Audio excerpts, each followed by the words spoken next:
शिक्षण संस्थान का जो परिसर होता है वो परिसर किसी भी शिक्षक के लिए, किसी विद्यार्थी के लिए, वहाँ के कर्मचारियों के लिए, उस परिसर में आने वाले किसी अतिथि के लिए, अभिभावक के लिए इत्यादि सबके लिए सीखने का हिस्सा होता है। और इसलिए अगर कोई परिसर ऐसा नहीं है तो उसे शिक्षा परिसर कहलाने का हक नहीं है। इसलिए जब हम किसी ऐसे कैंपस या परिसर की जब परिकल्पना करते हैं तो उसकी योजना हम बनाते हैं मुख्य द्वार के बाहर से। मुख्य द्वार के बाहर आपकी सफाई कितनी, मुख्य द्वार कैसा, मुख्य द्वार से जब हम प्रवेश करते हैं तो बाएं दाएं क्या दिखता है, वहां से कोई भी अतिथि आगे बढ़ता है तो कार्यालय तक जाता है तो कैसा दिखता है, अतिथि कक्ष में पहुंचता है तो कैसा दिखता है, प्रिंसिपल कार्यालय में जाता है तो कैसा दिखता है, किसी क्लासरूम में कोई चला जाए तो कैसा दिखेगा, कैंपस के पीछे कोई चला जाए तो कैसा दिखेगा, और अंतिम उस शिक्षण संस्थान के अगर वो टॉयलेट में, सामान्य टॉयलेट में चला जाए तो वहां की सफाई कैसे दिखेगी या उस कैसा दिखेगा। ये ध्यान जब रखा जाता है तब वह कैंपस, वह परिसर बोलता हुआ परिसर होता है और सिखाता हुआ परिसर होता है। इसलिए हमारे परिसर में आप देखेंगे तो बहुत चीजें भी, बहुत कमियां होंगी, लेकिन हर कक्षा का एक ऋषि के नाम पर, एक महर्षि के नाम पर, अपने किसी महापुरुष के नाम पर उसका नामकरण। कुछ कक्षाओं में उसके अंदर आप जाएंगे तो उनके बारे में 5 लाइन 7 लाइन जितनी जगह मिली है उतना वहां पर लिखा हुआ है। पेड़ पौधों से पूरा भरा परिसर है, हरा भरा परिसर है। हम इन पेड़ पौधों के साथ हम लोगों के अपने तादाद में हैं, मन से उनके साथ जुड़ाव और लगाव है। तब इस तरह के पौधे हंसते खिलखिलाते आपको दिखेंगे। मुरझाते हुए पौधे जब दिखें तो समझिएगा कि किसी ने उस पौधे के साथ खराब व्यवहार किया है। इसलिए परिसर बोलता हुआ होना चाहिए, एक एक चीज सिखाता हुआ होना चाहिए। इसलिए उस शिक्षण संस्थान के परिसर में घटने वाली हर गतिविधि कुछ न कुछ सिखाने वाली होनी चाहिए। आपके यहाँ व्याख्यान होते हैं, हमारे विभिन्न आयोजन होते हैं, तो संगोष्ठी होती है, पर्व और त्योहारों पर आयोजन होते हैं, प्रार्थना सभा होती है, प्रार्थना सभा में व्याख्यान होते हैं। इन सब के पीछे उद्देश्य है कि हम कुछ न कुछ रोज सीखें, कुछ न कुछ रोज सिखाएं।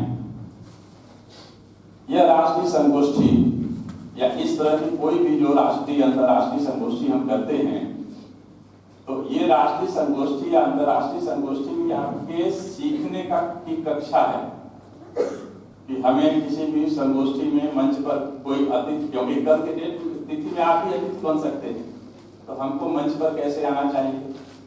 मंच पर अगर आप ध्यान देंगे तो कोई भी अतिथि अगर पुष्पांजलि करने जा रहा है तो वहां से आपको दिख नहीं रहा होगा, लेकिन लगेगा कि थोड़ा बहुत रुक रहा है। किस लिए रुक रहा है? अगर आप वहां बैठे बैठे सोचेंगे तब आपको पता चलेगा कि वो जूते चप्पल निकाल रहा है, तब पुष्पांजलि करने जा रहा है। अन्यथा आप अगर ये न सीखेंगे तो आप कहीं भी जाएंगे, किसी महापुरुष के चित्र पर पुष्पांजलि करते हुए जूता बंद करके चले जाएंगे, दीप जलाने आप जूता बंद करके चले जाएंगे। ये सब एक एक चीज जब आप मंच को गौर से देखेंगे तब आपको ध्यान में आएगा कि हम क्या क्या सीख सकते हैं। पुष्प कैसे चढ़ाया जाता है, दीपक कैसे जलाया जाता है, अपनी कुर्सी पर आकर बैठा कैसे जाता है, जितने देर कार्यक्रम चल रहा है उतने देर का बॉडी लैंग्वेज किसी का क्या कैसे होता है। यहाँ कई बॉडी लैंग्वेज खराब भी मिलते होंगे, आप वहां से सीख सकते हैं कि अगर कोई चीज आपको ठीक नहीं लग रही है, इसका मतलब कि हम जब वहां पर कभी पहुंचेंगे तो ऐसे नहीं होंगे, जैसा हमको ठीक लग रहा वैसे होंगे।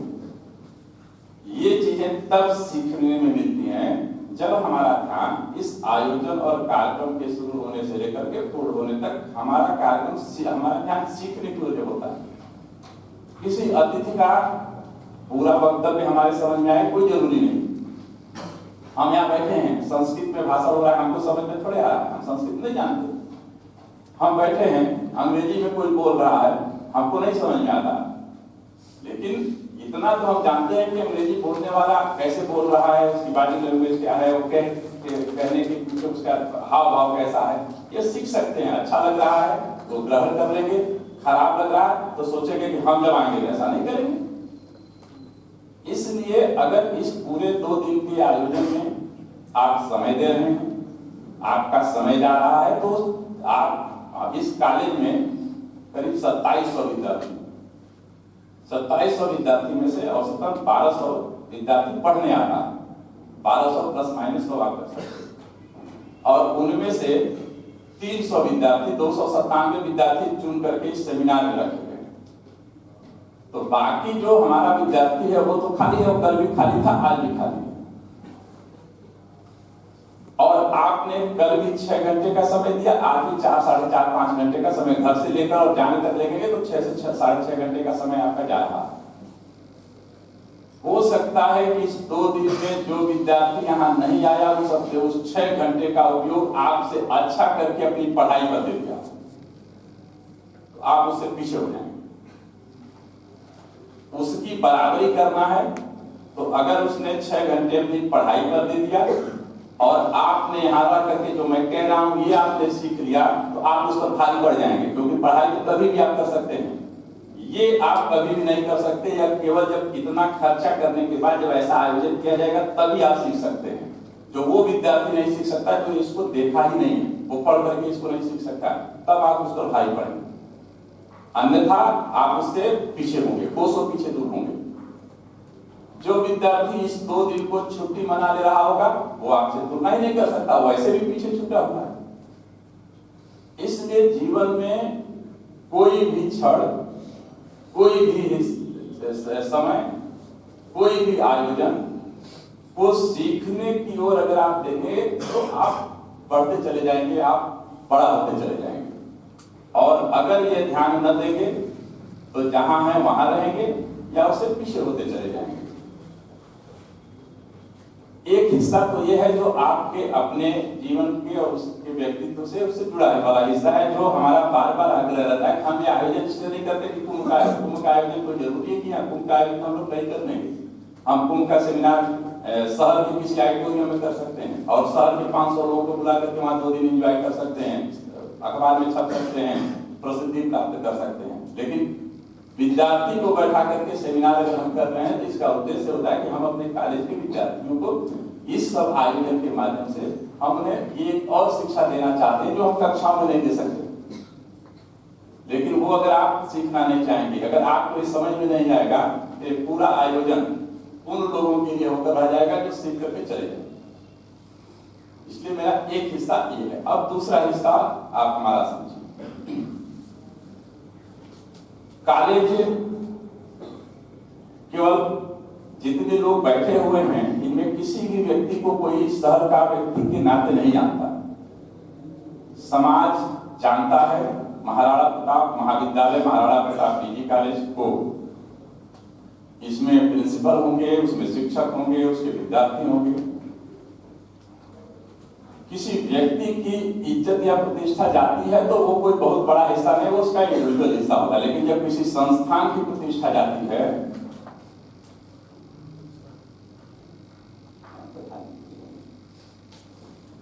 जब किसी संस्थान की प्रतिष्ठा जाती है तो वो केवल उस संस्थान की प्रतिष्ठा नहीं होती, उस संस्थान की जाती है, उस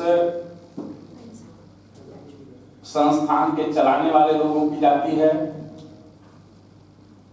उस संस्थान से जुड़े हुए लोगों की जाती है। और इससे बड़ा या बड़ी घटना जो होती है वो ये होती है कि एक संस्थान अगर खराब है तो वो 20 संस्थानों को खराब होने का रास्ता दिखाता है, और एक संस्थान अगर अच्छा है तो वो 20 संस्थानों को अच्छा होने की प्रेरणा देता है। इसलिए जब हम किसी ऐसे आयोजन में बैठे हों तो उस समय संस्थान की प्रतिष्ठा ध्यान में रखनी चाहिए। ये बात मैं अब नहीं कह सकता था क्योंकि रिश्तेदार आ गए, यानी जिसके सामने अपनी प्रतिष्ठा बचानी थी वो आ गए। लेकिन अभी भी मैं रुकने इसलिए नहीं जा रहा हूं कि कई बार अपना मूल्यांकन खुल के किसी के भी सामने कर लेने में कोई हर्ज नहीं है। और संयोग से जो अभी इस सत्र के हमारे अतिथि हैं वो सब हमारे अपने लोग हैं, हमें रास्ता दिखाने वाले। जैसे यहाँ की अध्यक्ष प्रोफेसर विपुला दुबे जी ने मुझे पढ़ाया है, मुझे रास्ता दिखाया है, उनको देख करके हमने बहुत सारी चीजें सीखी हैं। इसलिए उनके सामने मुझे अपने विद्यार्थियों से यह सब कहने में कोई हर्ज नहीं होगा। प्राज्ञ जी हमारे अपने शिक्षक संस्थान के हैं, ब्रजेश जी हमारे मित्र हैं। इस नाते मैं अपनी बात कंटिन्यू कर रहा हूँ क्योंकि आपका सत्र 10:30 बजे से है, अभी हमारे पास 5-6 मिनट 7 मिनट का समय है। तो हम जब ऐसे जगह पर बैठते हैं तो ये ध्यान में रखना चाहिए कि ऐसे आयोजन में बाहर का अतिथि आता है। तो जब बाहर का अतिथि आता है तो वो हमको देखता है, हमारे संस्थान को देखेगा। तो संस्थान में हमने जो बाकी चीज कही वो तो हम दिखा लेंगे, हमने दिखा लिया। आपने देखा होगा कि इस आयोजन के पहले थोड़े हमारे लान में दीवारें इतनी साफ सुथरी थी, ऐसे पेंट किया हुआ था, वहां पर सारे चित्र लगे थे, तो संगोष्ठी के नाते लगा। इसका मतलब कि हम दिखाना चाहते हैं हम बहुत अच्छे हैं, जो जैसे थे उससे अच्छा हो हमने अपने आप को दिखाया, साफ सुथरा कर लिया, सफाई कर लिया। 2 दिन की अंतर्राष्ट्रीय संगोष्ठी है, थोड़ा ठीक दिखी। दीवार हम दिखा ले जाएंगे, पेंट दिखा ले जाएंगे, झंडा पताका लगा के इसका सौंदर्य दिखा ले जाएंगे। आपके आचरण व्यवहार का क्या करेंगे, वो कैसे दिखाएंगे, इसके लिए आपको तय करना होगा, आपको दिखाना होगा। जब यहाँ बैठा हुआ अतिथि जब ये देखता है कि 300 विद्यार्थी कैसे बैठे हैं, ऐसा जो मैं कह रहा हूँ कि आपको देखना चाहिए। अतिथि भी यहाँ से एक चीज देखता है, जो लोग यहाँ आते हैं वो जीवन जिए हुए अनुभव के लोग होते हैं। वो यहाँ बैठे बैठे ये समझ जाते हैं कि विद्यार्थी में अनुशासन कितना है, विद्यार्थी संस्कारित कितना है, विद्यार्थी को यहाँ पढ़ाया क्या गया है, विद्यार्थी के जीवन में क्या इस विद्यालय ने क्या दिया है या इसके पहले के विद्यालय में क्या, वो यहाँ बैठे बैठे तय करता है।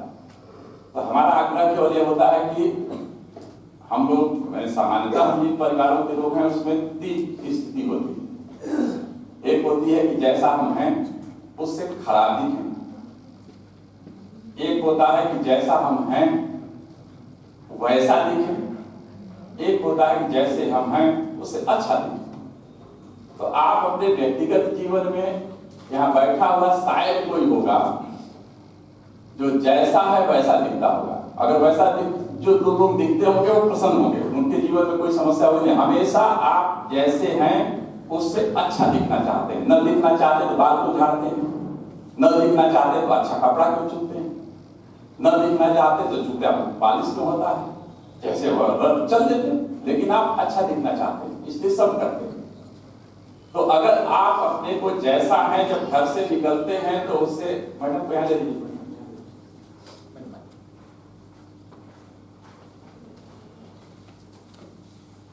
तो जैसे हैं मैडम आ जाए, बस शुरू है वह हमने बताया। तो अब जैसे हम वो सब बता रहे हैं जो आप लोगों को न रहने को बताना चाहिए, लेकिन हमने कहा कोई दिक्कत नहीं है, तो आपने हमको पढ़ाया है, आपको देखकर हमने सीखा है, तो हमारे मित्र हैं इसलिए अपने घर की बात करें जिन्हें कोई हद नहीं। तो जैसे हम जब हम अपने व्यक्तिगत जीवन में जैसा हैं उससे अच्छा दिखना चाहते हैं, जब घर से चलेंगे तो थोड़ा कपड़ा अच्छा पहन लेंगे, बाल को बढ़िया डाल लेंगे, पाउडर लगा लेंगे, क्यों लगा लेंगे, इसलिए थोड़ा जैसे उससे अच्छा दिखे। तो कॉलेज ने आपका क्या नुकसान किया है कि कॉलेज जैसा है उससे अच्छा आपको नहीं दिखा सकते अतिथि के आने पर। यानी अगर अतिथि आया है 2 दिन का आयोजन है तो हम जैसा है उससे 2 दिन के लिए अच्छा कर लें। हम अपने घरों में जानते हैं, पता है आपकी पीढ़ी तो बहुत, हम लोग की पीढ़ी में था कि जब किसी के शादी खोजने लोग आते थे इतनी तैयारी होती थी, इतना देखभाल होता था कि वो अंदाजे में पता था कि हमारा घर वही है। यानी कि हम रोज रोटी नमक खाते थे, रिश्तेदार आ गया 2 दिन बढ़िया चावल बनेगा, बढ़िया दाल चावल 3 तरह की सब्जी बनेगी, एक सब्जी खाने की हैसियत होगी, बनेगी 3 ठो, 74 नया बिछ जाएगा। वो अतिथि भी जान रहा है कि नया बिछाएगा आज बिछा होगा, लेकिन हम बिछाते हैं। पति पत्नी में बातचीत झगड़ा हुआ है, बातें नहीं हो रही है, उसको दिखाने के लिए हम बात करने लगे, फिर हो जाएगा तो फिर जहां के तहां हो जाएगा। अपने घर की प्रतिष्ठा दिखाने के लिए, अपनी प्रतिष्ठा दिखाने के लिए इतना कर सकते हैं, तो संस्था की प्रतिष्ठा दिखाने के लिए थोड़ा करने में क्या जाता है। हम जैसे होंगे वैसे होंगे। कार्यक्रम के समय में अतिथि आया हुआ है तो जैसे है उससे थोड़ा अच्छा दिखने में क्या जाता है। मान लिया जैसे है वैसे अच्छा नहीं दिखना चाहते, जैसा है वैसे तो दिखें, उससे खराब दिखाना जरूरी है क्या? क्या प्रिंसिपल से झगड़ा है कोई? क्या शिक्षकों से आपकी कोई दुश्मनी है? और प्रिंसिपल और शिक्षक से मान लीजिए झगड़ा है, कोई दुश्मनी होती, संस्था में आपका क्या बिगाड़ा है? क्योंकि उससे प्रिंसिपल और शिक्षक की कम जाएगी, संस्था की पूरी की पूरी जाएगी। तो जिस संस्था में आप पढ़ रहे हैं, जिस संस्था जो संस्था आपको जीवन का मार्ग दिखा रही है, जिस संस्था से एक जीवन का एक हिस्सा लेकर के आप आगे, उस संस्था के लिए ही सही। लेकिन जब ऐसे आयोजन हो तो उस आयोजन में तो ऐसा हम रह सकते हैं कि जैसा है उसे अच्छा दिखे। अब जैसे मैं आपको 2-3 उदाहरण दे रहा हूं। आप भाषण सुनने बैठे हैं, हमारा कोई वक्ता और हाई लेवल का बोला, आपके समझ में नहीं आ रहा, तो उतना देर यहां बैठे बैठे गोल घर घूमने से किसने आपको मना किया? यहां बैठे बैठे आप कलकत्ता घूमिए, किसने आपको मना किया? लेकिन घूमते रहिए, चुपचाप बैठे रहिए, लगेगा वक्ता को बहुत ध्यान से विद्यार्थी सुन रहा है। आप तो गोल घर में तो घूम रहे हैं, वहां दिमाग में तो चल रहा है गोल घर। बस हमारा क्या है कि बगल वाले से बतियाइए मत, बोलिए मत, तो लगेगा कि दूसरा आपको लगे कि नहीं ये भी समय हमारा नष्ट हो रहा है। आप कापी लेकर के बैठ जाइए, किताब मत रखिए, कापी लेकर ले पेन लेके बैठ जाइए। अब कापी पर आप अपना गणित का सवाल लगाइए, वक्ता सोचेगा इतने सिंसियर श्रोता है, हमारा भाषण लिख रहा है, क्या जाता है, आप अपना काम कर रहे हैं, हमारा भी काम हो रहा है। आप उस पर अपना कोई कलाकार है, चित्र बनाइए, हमें यहाँ से लगेगा कि बहुत हमारा श्रोता जो विद्यार्थी क्या समझने और सुनने वाला है, जो सब नोट कर रहा है। मैंने 2-3 उदाहरण दिए। अब मान लीजिए कोई विद्यार्थी ऐसा है जिसको लगे कि 10 मिनट हम चुप नहीं रह सकते, अगर चुप होंगे तो बेहोश हो जाएंगे। तो एक और सरदर्द होगा, क्योंकि आप बेहोश होंगे तो पूरी लाइन खट 2-3 लोग उठाएंगे यहाँ भी। तो अब इसके लिए और प्रिंसिपल कह रहे हैं या संस्था के हित में चुप रहना है। अब 10 मिनट से अधिक हम चुप रहने से अधिक हम आदतें नहीं चुप रहने की, हम बेहोश हो जाएंगे। तो बगल वाले से पूछ लीजिए कि क्या हाल चाल है, ठीक है। 10 मिनट का समय फिर बढ़ गया, फिर उसी से मत पूछिएगा, तो फिर पता चला कि वही झगड़ा शुरू होगा। फिर दूसरे वाले से पूछ लीजिए कि हाल चाल ठीक है, 10 मिनट और बढ़ा। या पहले से बता कर बैठे रहेंगे, देखो हम बेहोश हो सकते हैं, इसलिए हम जब हाल चाल पूछे तो नाराज मत होना, हम पूछ के अपना 10 मिनट का समय बढ़ाएंगे। इसलिए 2 हिस्से मैंने आपसे कहा है। पहला हिस्सा, हर क्षण हर समय ये आयोजन आपको सिखाएगा, इसलिए सीखिए। और दूसरा, जैसे आप अपनी प्रतिष्ठा के लिए चिंतित रहते हैं, वैसे संस्था की प्रतिष्ठा के लिए भी आपको जब अतिथि आए तो काम करना चाहिए। शेष तो हम जानते हैं कि आप कैसे हैं, हमको क्या कहें। जब हमारे कई अतिथि कहते हैं कि आपके यहाँ के विद्यार्थी इतने अनुशासित, अब हम अंदर समझते हैं कि हमारे यहाँ विद्यार्थी कैसे हैं। वो तो केवल किस समय देख कर उतना ही करते हैं, वो तो अनुशासित। ये सब बातें मैंने इसलिए कह दी है क्योंकि मैडम के सामने कहने में कोई हर्ज नहीं था। ये विद्यालय मैं उनका हूँ, विद्यालय उनका है, और उन्हें अच्छा लग रहा होगा क्योंकि विद्यार्थी अपने उन विद्यार्थियों को वही सब चीज बता रहा है जो मैंने उनसे सीखा है। 2 हमारे मित्र ही हैं। मैं इस सत्र से विदा लेता हूँ, 2 मिनट सत्र में है, बाकी सत्र की कार्यवाही सत्र के संचालन शुरू है। आपको अभी हो गया कि आपको 10:30 से बैठना था 1 घंटे के लिए, अब आपको आधा घंटा पहले से बैठना पड़ा। हम सोचे थे बीच में गैप कर देंगे 5-7 मिनट, वो आपको नहीं मिलने जा रहा। तो अब ये जो रेगुलर आपको आधा घंटा अधिक बैठना पड़ रहा है, अब इसको बर्दाश्त करिए, क्या करिएगा।